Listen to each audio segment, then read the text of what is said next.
c'est l'été, c'est cool! Et c'est pas l'été s'il n'y a pas une polémique sur les vêtements. Vous vous rappelez, il y a un an, on parlait du burkini, la religion qui débarque sur la plage. Et aujourd'hui, on parle des sans cravates, l'opposition qui boude à l'Assemblée. Et bien sûr, on va pas oublier claquettes chaussettes, les moches qui deviennent cool. Waouh! Mais qu'est-ce qui va se passer l'année prochaine? J'y dors pas la nuit. Ils vont lancer la mode des poils sous les aisselles, le Marcel sous la chemise. Oh. Même en Italie, on a eu le droit à notre petite polémique de l'été. Pour la petite histoire, pendant un débat politique, des femmes ont sauvé nos galants et chevaliers en politique.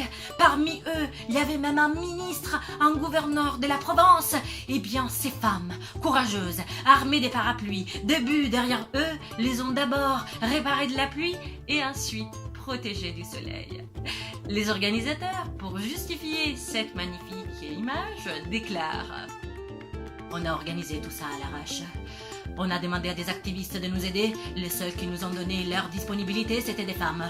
Qu'est-ce qu'on aurait dû faire? On aurait dû dire non?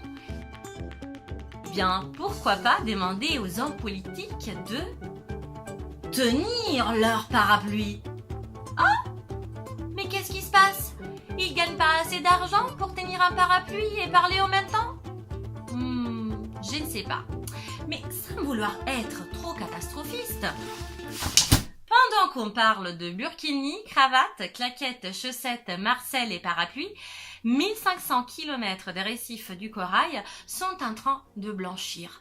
8000 épaves sous-marins menacent de déverser leur carburant dans les océans. 65 milliards d'animaux sont tués chaque année pour nous nourrir et nombre d'entre eux sont élevés et tués dans des conditions inhumaines, notamment 33 millions de poules élevées en batterie et je vous en passe les autres. 24 307 espèces d'animaux menacent de disparaître. Par contre, il nous reste plus un seul centimètre carré sur la planète qui ne soit pas envahi par des déchets plastiques. 20 millions d'Africains souffrent la famine. 8 millions de Français vivent sous le seuil de pauvreté. Mais beaucoup de nouveaux supermarchés vont bientôt ouvrir et chaque année, ils vont jeter environ 197 tonnes de nourriture invendue. Et la bonne nouvelle, c'est qu'ils seront ouverts le dimanche. C'est un peu catastrophiste? Bah oui, si on dit à voix haute tout ce qui va mal, eh ben on n'a plus trop envie de dormir. Mais bon, moi je vous propose, on va parler d'une chose qui va mal à la fois, mais arrêtons de parler de n'importe quoi, parce que j'ai l'impression qu'on n'a plus le temps de parler de tout et de rien, de la pluie et du beau temps, des claquettes et chaussettes. Il nous reste que le temps de parler vrai.